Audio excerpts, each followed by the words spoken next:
say if I had a client now like in front of me and they were saying my weight is 120, I would say, okay, what's your goal? How many kilos do you want to lose? They would probably say, I don't know, 30, 40, maybe 50. All right. So I wouldn't have the approach of, the faster the better.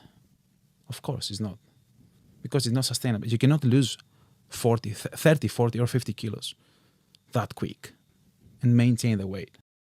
Welcome to You Know What, the podcast for you that dispels the myths and BS in the fitness industry whilst leveling up your A game in everyday life. We are your hosts, Nick Finch and Dan King. Guys, welcome back to another episode of You Know What in our new London studio. Ta-da. Live here forever. We're on the road. Yeah. We have Achilles today. This is London's top trainer, Greek trainer, in fact. Malakas is like to be Number one. Number one, Malakas. That's what he wants to Don't say that. Don't say that. You keep telling me every time I say that. How are we doing, Achilles? I haven't seen you for a long time. Thank you for inviting me. Pleasure to be with you today. Nice to meet you. Nice to meet you too, fella. Let's smash the podcast today, and I'm happy to be here. It's going to be good. Ready to dive into our So huge list. Achilles, we do need to. So I was going to say we have a monstrous list here, but Achilles, we have a very important tradition in our podcast, and that tradition is you do a random fact at the start of the podcast. So, mate, go ahead. What's your random fact? Yeah, last week I broke a World Guinness record. Wow, what was it for? It was the biggest, the largest class of suspension training ever in the world. Blimey. So let's dive into that a little bit. So where did you do it? It was in Athens. Yep. It was 1 week, like last weekend. It was a TRX summit in which we took about 600 people, and we broke the record, which was 422 people training next to each other with a pair of straps. TRX. It was incredible.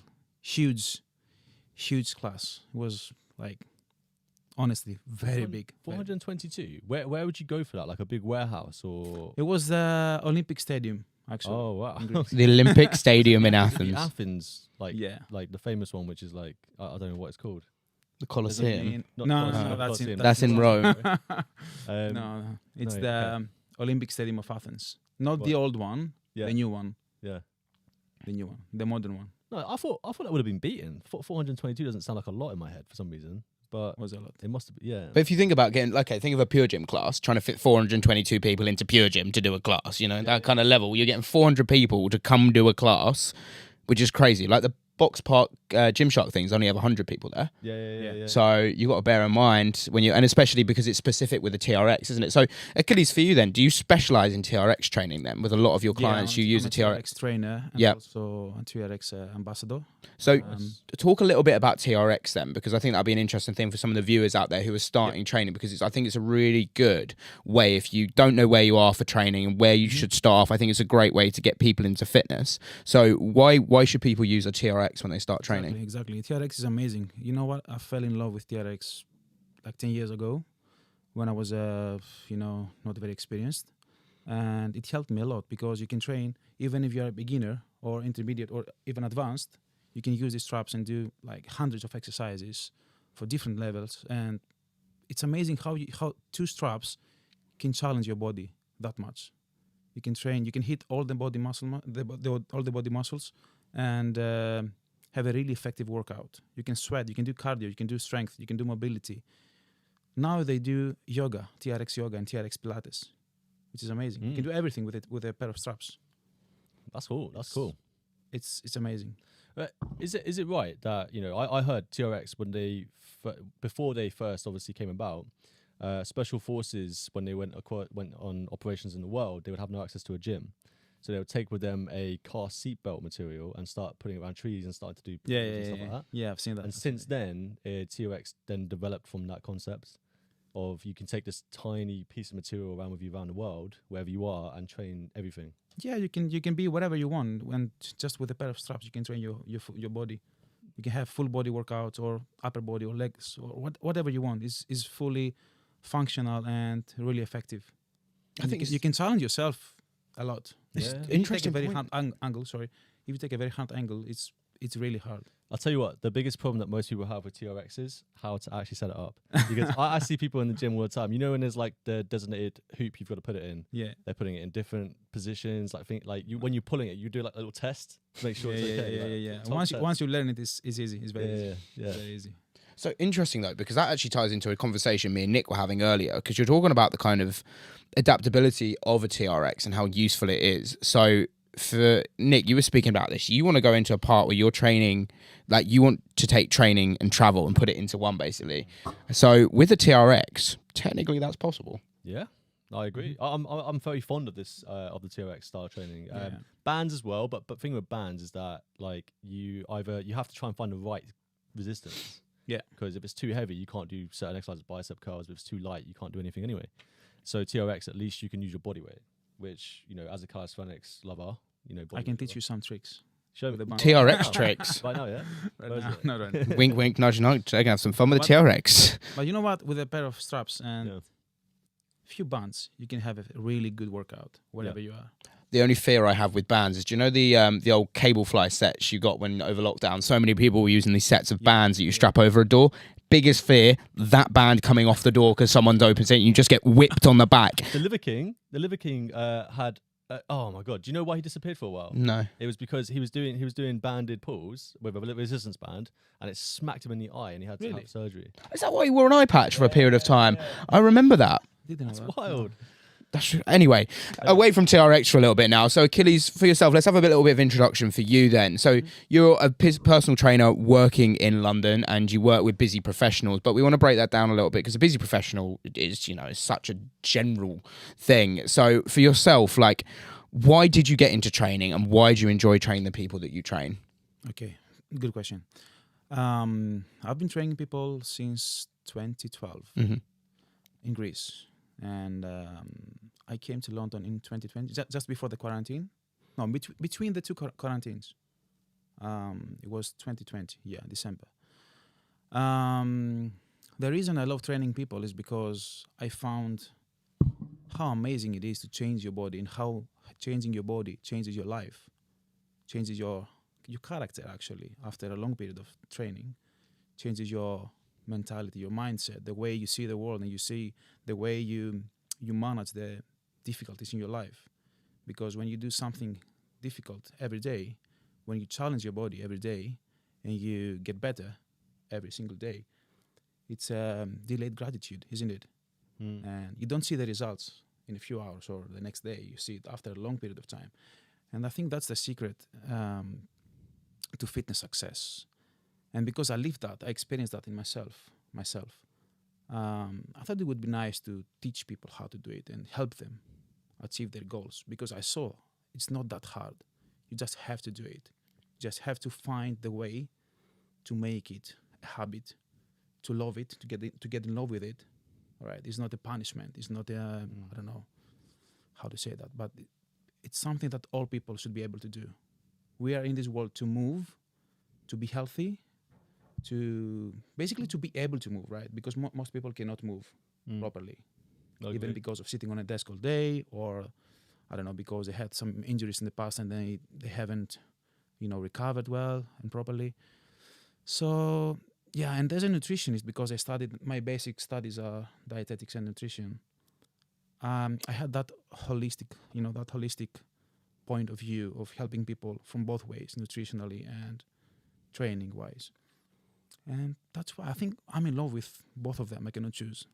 So it's interesting you say that as well, because I mean, again, another topic for conversation there that we kind of brought in. So this is a different spin on it, but 56% of the adult population of London is obese. Why do you think that number is so high? And how can we kind of amend it in a way that people can fall in love with fitness? What do you think is the biggest barrier stopping those people getting involved in fitness? Good question. Okay. Because for me, I think as well that we're talking about obesity here. We're talking about there's an abundance of processed foods about. But what do you think, minus travel, because let's be honest, getting around in London is pretty easy. Like you can get from place to place within like 15 minutes. Do you think it's motivational based? You think that you mean the eating habits? Yeah, like, do you think it's motivational based why people are, you'll find there's such a large percentage of people that are obese at the minute? I don't know if it's the way that people grow up, or is it So kind of like, choice, the options that you have around you. Yeah. So since the time I came to London, I can see that there are like McDonald's everywhere. We were talking about this beforehand. Like I was saying to Dan earlier, like in Southampton, go on Uber Eats. Yeah. There's like 50 restaurants, which is quite a lot. Yeah. But London, you look at Uber Eats, it's like 700, and then you click on show more, and there's like another. So easy. It's so easy to find. It's insane. Junk food. Yeah. Quick, fast food, cheap. And to be honest, okay, everyone knows that they taste good, all right? But you know what? I don't know. If you have a better look at if you go even lower in your list, in Uber Eats or whatever it is, Deliveroo, you can find many good options, many good healthy options, right? But nobody does that. I think it's the way that people grow up, and I think we are responsible for changing this. I don't know, this principle and this habit. But how much of this is nothing to do with any of this at all, except that it's human nature to see high fat, high sugar food when you're stressed and you want to consume it. Do you know what I mean? If we look at an evolutionary perspective, the human brain is, in theory, we're still primitive brained in terms of like, we still have the brain of our ancestors, except we're now in a modern world that's fast paced, there's food everywhere, so it's easy for us to want to consume everything. It's like a part of our amygdala response, like we need to eat. I think it's kind of addictive, isn't it? It is. If you eat sugar, you crave for sugar. If you eat healthier, you get used to it after a few weeks, and you want that. Yeah, and then one day of eat ice cream and then it all goes downhill again, and you're like a spiral again. It's that time that you have to be like 10 times stronger than ever, and say no. I'll say no because I want it, because consciously I'm there and I will make a better choice. Yeah. And that's it. Because you make the choice. You. Not only your brain. You. The whole thing. Of course. Because I mean, I know you were saying in before this podcast about motivation, and like you really like in that world right now of like understanding someone's reasons for doing stuff, right? And I was described once that we feel like we're the ones in the driving seat, but we're actually the passenger, and the driver is your emotional center. Yeah. Like driving everywhere, and you're like, no, stop it, do this. You know what I mean? Yeah, exactly. So when it comes to motivation, how does someone control that child that's on the inside, that's driving the car all over the place, eating everything they can see? I believe is a matter of habits again. Habit is the word, the magic word. If you set some habits and you stick to them, but the habits should be sustainable and realistic. You cannot be from 0 to 100 in a day, right? But if your mindset is like, I want to be 1% better every day, after 100 days you'll be 100% better. Kaizen, right? Achilles. No. That's the Kaizen philosophy, right? 1% better every day. I don't know that. Yeah, it's the Kaizen philosophy. Kaizen. It's Japanese. I'm pretty sure Japanese. It's 1% better every day. They have the same philosophy. Achilles is the modern Greek philosopher. This man has his own habit. Well, there was I read this in a book, and it was saying how the Japanese economy is flourishing, and the reason why people are so productive there is because the companies tend to have a philosophy of 1% better every day.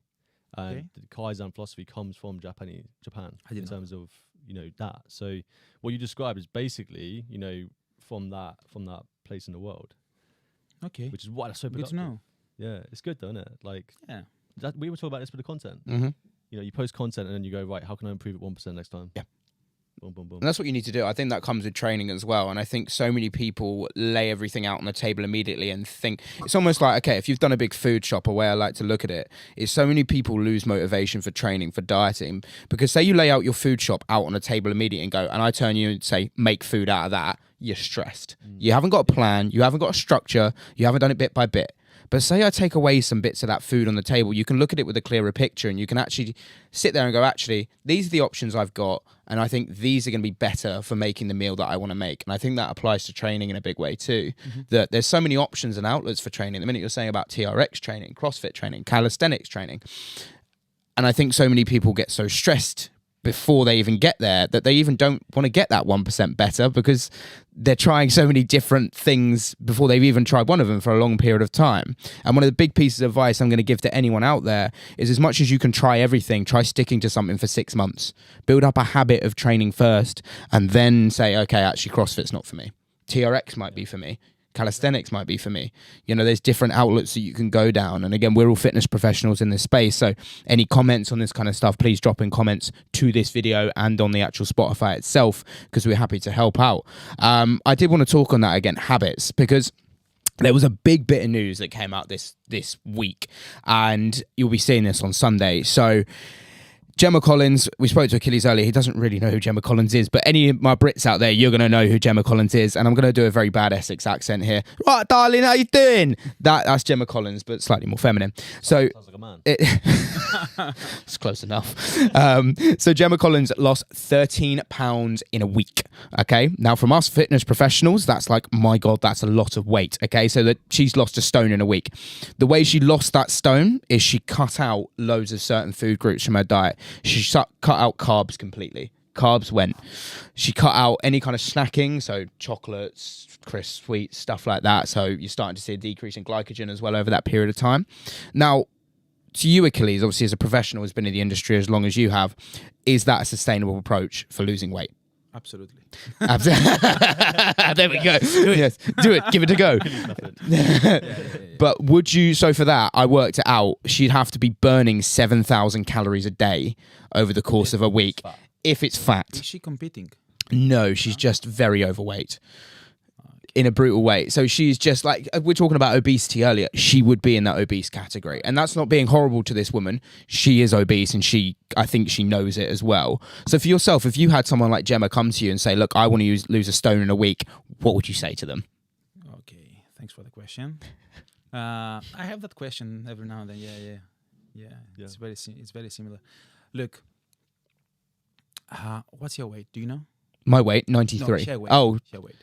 Like her total weight, probably over 20 kilos. No. Let's say 20 kilos. Wait. No. What's your body weight right now? Her body weight. No. Share. Her. Gemma's. Okay. 100. I think it was like 120. Okay. Yeah. 120 kilos. So I would say if I had a client now, like in front of me, and they were saying my weight is 120, I would say, okay, what's your goal? How many kilos do you want to lose? They would probably say, I don't know, 30, 40, maybe 50. All right? So I wouldn't have the approach of, the faster the better. Of course, it's not. Because it's not sustainable. You cannot lose 30, 40, or 50 kilos that quick and maintain the weight. And obviously, then they will have to build up muscle mass. Mm-hmm. And it will be hard because you'll see they'll have some, skin issues maybe, and they may need a surgery maybe. And I'm not an expert in that scenario, but I know that many people are gonna see this. I want to watch this video or listen to this podcast. So, if you want to lose that amount of weight, you should learn how to do it correctly, properly, and work with an expert. Because, everybody knows. How do I say that? Fuck. There is a reason to be called expert, right? So there is a reason to be called fuck. Called fuck. There is there is a reason for someone to be called as an expert, right? Yeah. Because for some reason we know a little bit more than the other people. Well, right? This is really good because this is what we're going to dive into. Mhm. I want to talk about obviously glycogen and stuff like that, because obviously we all know that, you know, if you drop carbs, you lose water and you lose a lot of weight. All right, doesn't mean it's a good thing, but Gemma Collins, obviously she's one of thousands of influencers, obviously, that will showcase one way of losing weight. And we want to talk about, actually, what do you think about influencers that are preaching health and fitness advice that isn't necessarily the right way, according to what obviously we know as PTs? Should they be held responsible for what they're teaching people? It's so bad. Yeah, it's bad, isn't it? It's so bad. And I can see it both in here and in Greece. Many influencers say, I don't want to say bad words, but they say, let's say, stupid things. Yeah. And stupid ways. What how have you to heard? lose weight. Just soup's diet. Soup's diets. Yeah. Just drinking soup, eating soups. And lose weight, or, I don't know, extreme fasting. Like, people cannot be, hungry for a few hours. How can they be fasting for 24 hours or 2 days in a row? Or 3 days? I've heard that. Don't eat anything for 3 days, and I mean, autophagy and all that stuff, Just do the basics good, correctly, and you'll see great results. Just move more. Apologies for interrupting the podcast today. Thank you so much for tuning in to You Know What. We really appreciate you listening, subscribing, liking, and reviewing everything that we're doing. It's so nice to see so many of you interacting with our podcast as it grows. If you didn't already know, me and Nick have one of the fastest growing online coaching platforms on the planet, and we'd love to get you involved. We're looking for ambitious people looking to grow their careers and grow their experience in health and fitness. Me and Nick have over 10 years of working experience in the fitness industry, and we'd love to help you achieve the results that you've always wanted. Make sure to contact either Coach Dan King or Get Fit by Nick, or even just check the link in our bio to the podcast now. We'd love to hear from you. Eat a bit less, and you'll see great results. It's that simple. It is. This is the mad thing about it. You said about soup diets and obviously diet culture. And I think from the whole Gemma Collins side of it, it's obviously the kind of crash diets that people go on. But the foundations are, at the end of the day, and I hate to say it because it's so blasé, the boring stuff works. The boring stuff works for us as business owners. The boring stuff works within training. The boring stuff works within dieting. It's how much you eat, and you need to account for the calories you're consuming and then decrease it by a little bit. That's all you need to do. If you look, again, I go back to the table analogy. If you lay out all your food you eat on a table and you had a look at all those meals, you just take a little bit of rice out, or you just take a little bit of pasta out, or pitta. I don't know. You just take something out, and it's that simple. But this whole rise of crash dieting, so for Achilles, for you, have you had clients come in the past who've spoken about crash dieting? Do you think there's a methodology for mindset side of things to help people come away from the crash diet culture and teach themselves, or teach them in a better way of getting through this kind of, because we're in a minefield at the minute. Is there a better way to get through crash diet culture at the minute? What would you say to someone who came in and went, I want to have soups permanently as a diet?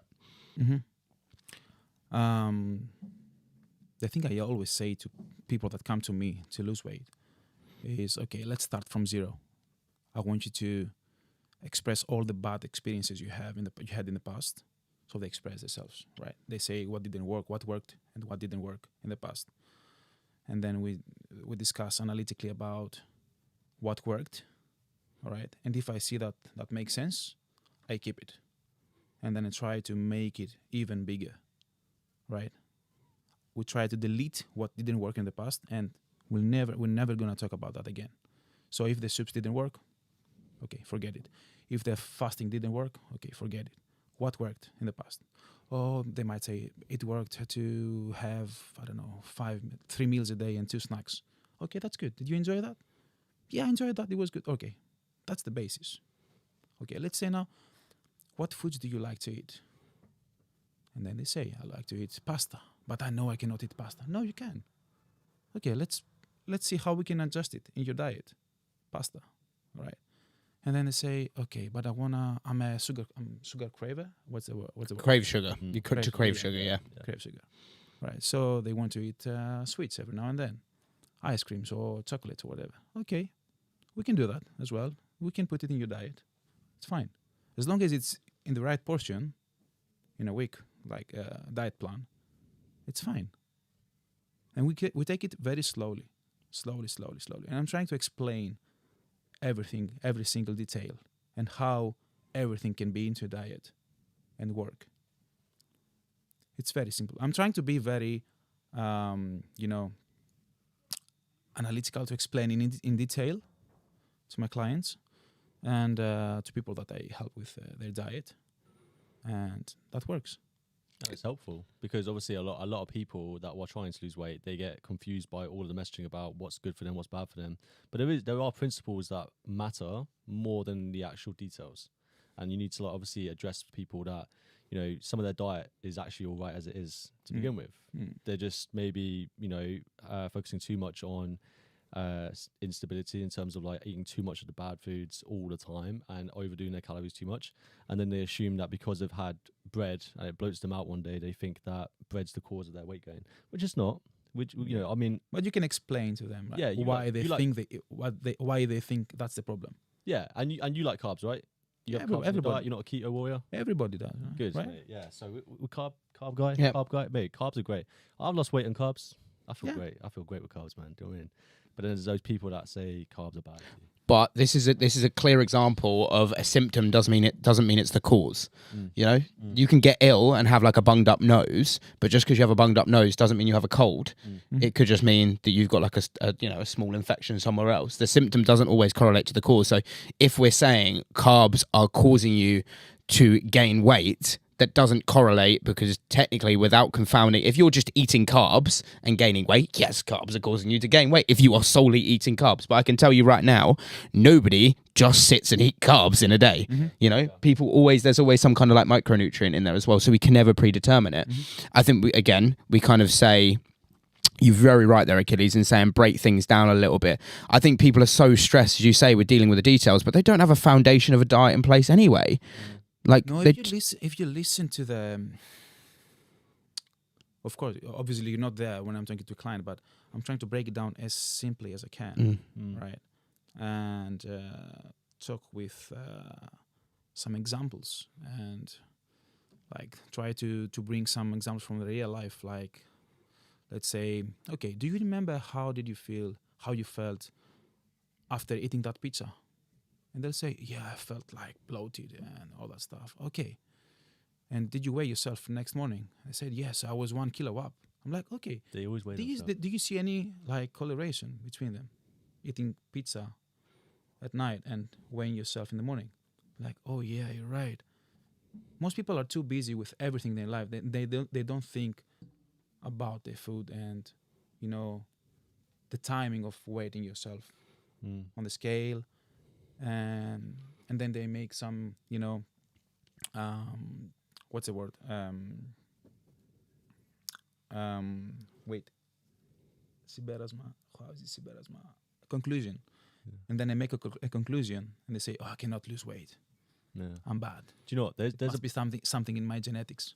Yeah, well, I mean, that is the excuse of that. But I think the biggest problem is everyone is always talking about weight.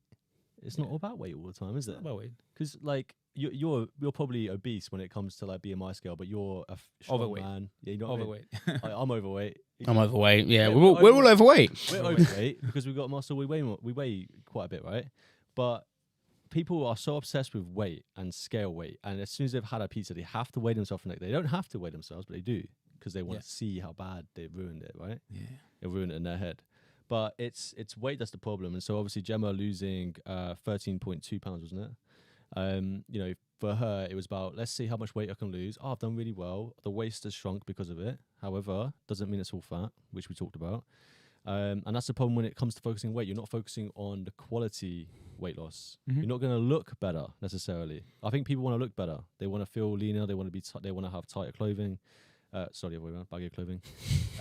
Yeah, in our case, maybe. Yeah, I was gonna say and so yeah, man. It is interesting how people's motivation and brain thinks about it. It's almost people want to punish themselves for having the bad meal, don't it? You're saying it's like they call it compound negativity, don't they? Where you have your negative stimulus of eating the pizza, which you'll eat and you'll feel great because of the dopamine release. But then after that, you'll feel worse. And then all you want to do is go into almost a negative decline where you create this negative feedback loop for yourself by weighing yourself and then feeling shit about weighing yourself, and then you go and eat a chocolate bar and then you weigh yourself again later in the day, and then you create this negative source. I mean, I read a book called The Secret, and The Secret is a fantastic book. I know you've read it yourself. I don't know if you've read it. It's by Rhonda Byrne, and she stated in there, she said, look, if you start to set yourselves on the scales, you set the goal weight you want to hit on the scales, not necessarily look at the scales to actually weigh yourself, but if you start to envisage where you want to get to, the likelihood is all your habits will start to align with where you want to envisage and get there. It's not about continuously thinking, I want to lose. You just want to be like, I'd like to hit this weight, so I'm going to keep working on it and try and get to the point in time. And I think a lot of people immediately put them in a negative position when they turn around and say, I want to lose weight. Yeah. You're immediately kind of being a bit negative. You say, if you come in and say, okay, I want a bit of fat loss, but I'm not too sure on what the weight would be because of that, because people can fixate on targets of numbers then, can't they? And somebody at 70 kilos can look very different to someone at 80 kilos. For example, I'm in the best shape of my life and I'm 20 kilos heavier than I was 3 years ago. And that's a fascinating thing. We'll look at it. Now, for you fellas as well, because you wanted to talk about this a little bit on the podcast, and I think it comes in as a very interesting topic about metabolic depletion now. Okay, so we're talking about working with people over the age of 25 is when metabolic depletion starts to happen, but it's a lot, 30 is when you start to see it more so. So metabolic depletion, what is it and how is it affecting people as much as it is at this point in time? Like, 'cause so many people blame their metabolism, don't they? Yeah. And absolutely. It's not necessarily that's causing the issue. But for you, Achilles, how have you dealt with metabolic depletion? Firstly, again, what is it, and how do people deal with it? I think that literally is not something super special, and it's overrated, in my opinion, because you may decrease your metabolism by a little bit every single year after 30, all right, but it's not that much. It's like you move, 500 meters more in a day, right? It's not that bad. But people come to me and say, oh, it must be my age because I'm getting older and I cannot lose weight now. I'm like, okay, do you move the same like 5 years ago? I'm like, no, I'm busier. Okay, have you thought about that? Oh, yeah, now it makes sense. So it's not your age. Yeah. I totally agree with you, man. Huh? I totally agree with you. It's stupid.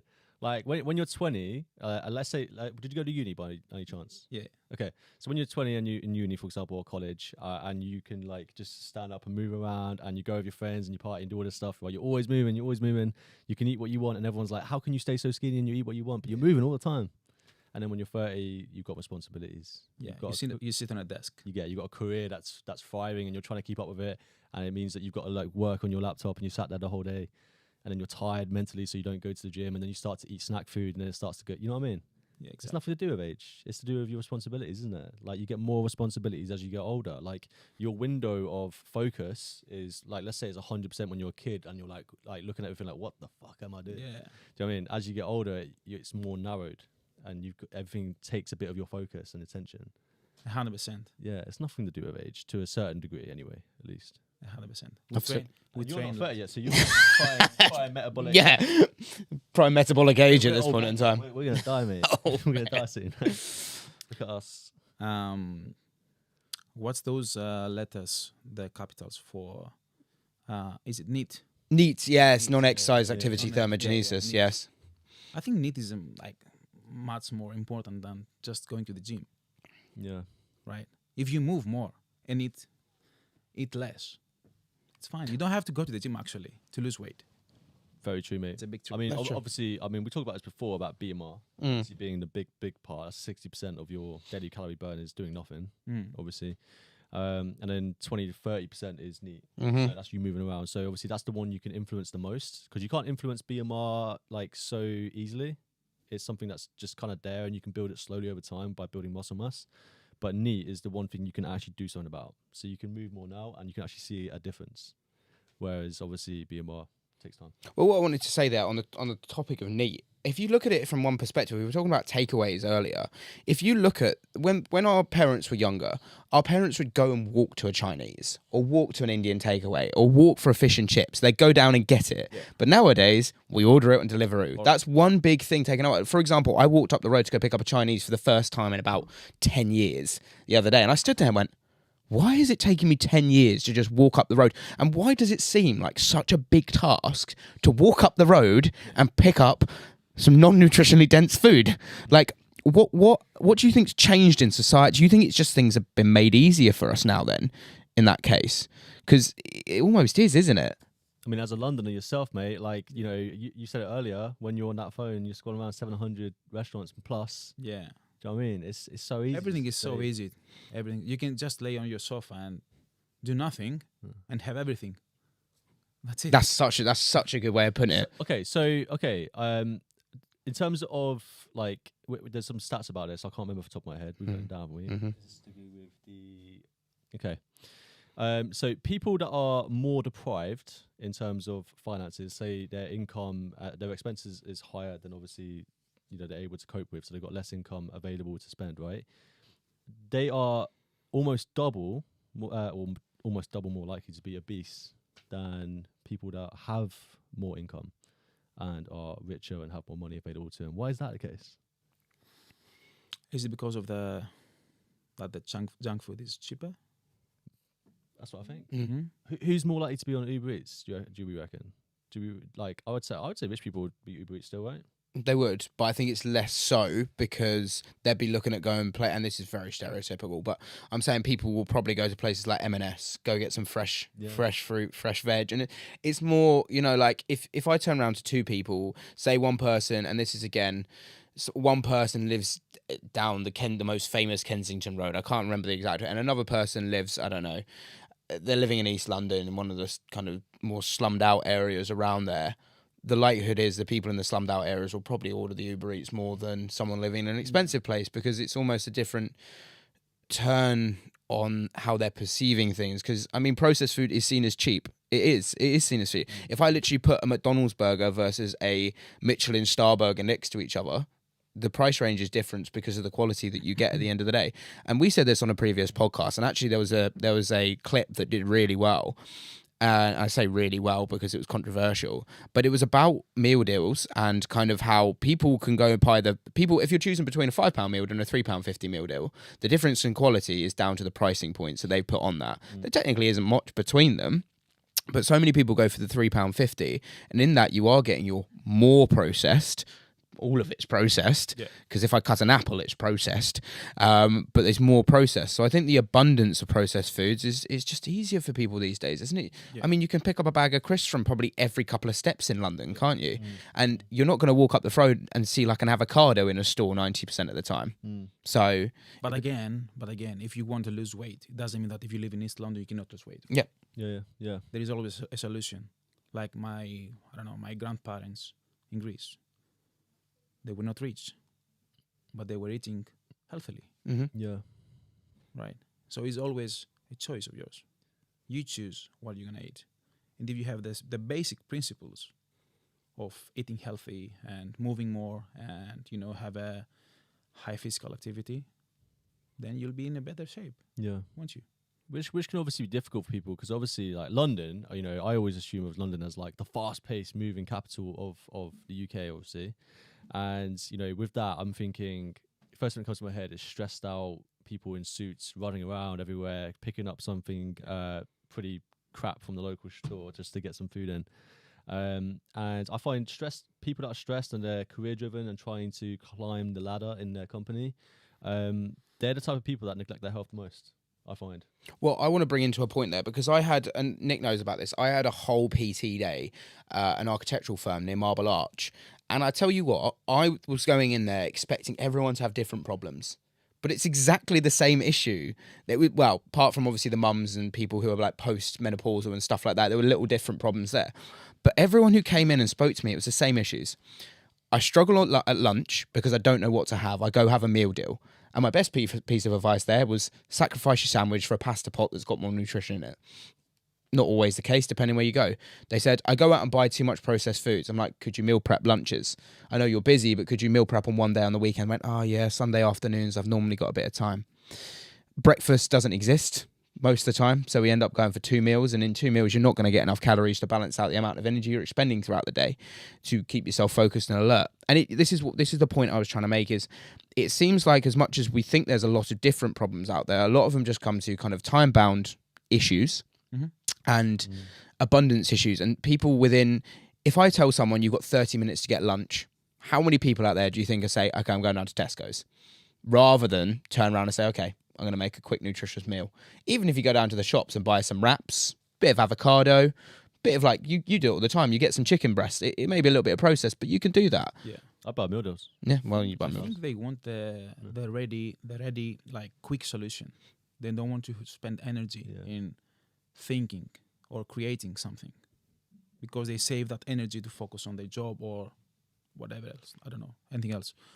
But my advice is, if you really have a goal and you want to find a solution, you'll do everything to find the solution, because there's so much information around us, and you can find the experts that can help you solve your problems or give you solutions. But if you focus on the problems all the time and you complain and you find excuses, it's so easy to find excuses every day for everything. It's hard to find solutions, isn't it? Yeah, 100%. I find it so interesting though, because I want to talk about investment into coaches here, because obviously us 3 are coaches here, and we'll plug Achilles at the end for his own coaching services that he offers. But I think people, we were talking about obviously Deliveroo there. I think people are much more willing to pay £15 a day to order a Deliveroo in than they are to spend what would be £15 a day on a PT. Say you've got a PT in London, we're saying the average price is about £60 per hour upwards, wouldn't you, for a PT? So people are more willing to say get 3 to 4 takeaways in a week than they would be to get a PT for 1 session in a week to actually better their health and improve where they are. I'm really questioning why that is though. Why are people more willing to get takeaways than they are investing in coaches these days? What do you think it is? It's a tough old question as well. I think that many Same people thing, do not know that you can have a PT for a short period of time if you want to really to get educated in training and learn how to train yourself. You can invest in a PT for 3 months or 2 months and take the most out of it, right? So you invest some money and you take a lot out of it, and then you can implement this word. You can implement those in that knowledge and train by yourself forever. Yeah. Right. We are coaches. We are coaching people. We are teaching people how to train, not only counting reps or I don't know. Well, I can't even do that, so I can't count to That's 2. the sign of a good PT. The sign of a good PT is someone who can't count reps, because you're looking at the form. That's Yeah. This is bullshit. Anyone that can count reps, mate, they're not good people. They're lying. Yeah. No, but change is uncomfortable. It's uncomfortable. Yeah. Change is uncomfortable. 100%. Most people don't want to change. But they want to change, but they find it too uncomfortable. And unless you have enough discomfort in your life that's causing you to question what you're doing, you're never going to change. Everyone's always trying to avoid discomfort, which is why jumping in cold showers is something that Rich made us do. when Oh, we did don't the say that. mastermind Don't say last that. He's got a shiver. He's like, oh my Cold God. showers. Rich, how dare you? This man still does cold. What's it, ice bath? Sorry, my bad. The whole point of that is obviously to build your tolerance to discomfort. So then you're forcing that change to happen. Right? It's the fear of the unknown. Yeah. If it's something, it's out of your life. If it's something that you haven't done in your life again in the past, it sounds difficult. But you have to find the So strength. do people have to do ice baths to force themselves to beat the discomfort, or is there another way? Because Just a cold shower is enough. the cold shower is enough. Yeah. 30 seconds. Just 30 seconds. I'm gonna really be honest though. I mean, we're talking about discomfort there, and this is me playing devil's advocate. I, in a way, think people do just need to suck it up a bit these days, and that's how I know that's something people don't like to hear. But I've got to a stage now where I'm listening to the amount of excuses that I'm being given on a weekly basis as a PT and a coach, and it's like, just suck it up for a day. I know, we all go through bad patches in our life where things can get in the way. And I've had some mums with 2 kids who have had renovations going on in their home who have been made redundant from their jobs. And they've had to turn around and say, look, I'm taking a break. And you know what? In those cases, fair play. But she said, I'm still going to stay on my diet though, even if she's not coming in for sessions with me. And she's just said, these things aren't in play at the minute, Fee. They're not going my way, but I'm still going to keep something I can control. And I say suck it up loosely because I think a lot of people have that as a trigger term. They're like, oh my God, up for a scrap straight away. But I think in a way we have become such a soft culture to making things so easy for ourselves that we don't believe we can actually do it ourselves. How many people lack belief when they come in and train with a coach or a PT these days, such as ourselves? How many people do you think switch off within like a short period of time because they don't think they have the abilities or the facilities there to be able to get to where they want to get to, when actually in reality they do. And I think people need to just believe in themselves a bit more as well, that they can get the results they want to get to. What brings you on to a point though is this almost leads into the neglect of health of busy professionals as well, and people who are running their own businesses. So Achilles, you said you also work with a lot of individuals who have their own businesses or busy professionals living in London. Why do you think people aren't prioritizing health when they start up a business or start working in the profession they want to work in? 100% they're focusing on their business. Mm-hmm. They're focusing 100% there. They put themselves in the second, like, how do you say that? Like, lower tier. They prioritize themselves less. Yeah, they don't prioritize themselves. Yep. And then they forget to prioritize themselves. Mm. And then the years, pass. The time passes quickly. I had a client last year, Alex, and he lost 20 kilos. He's been a CEO for a company for the last 12 years. Yeah. So for the last 12 years, he wasn't moving almost at all. He was on the desk for 12 years. So imagine how hard it was for his joints to learn again how to move properly. Right? Yeah. It's not easy to change after 12 years of sitting on a chair. But he made it. He lost 20 kilos. He got stronger. But the reason that happened is, he said, I reached the point that he was 35, 36 years old, unhealthy. So young person, 35 is young, right? And he was feeling unhealthy. He was feeling like sick every day. He found a plateau at work. Right? He reached his goals, like professionally, in business-wise. He made a lot of money. He got so many promotions. All good. Yeah, perfect. But how about you? He was feeling sick for so many years. And then he flipped the switch. He Flip the switch.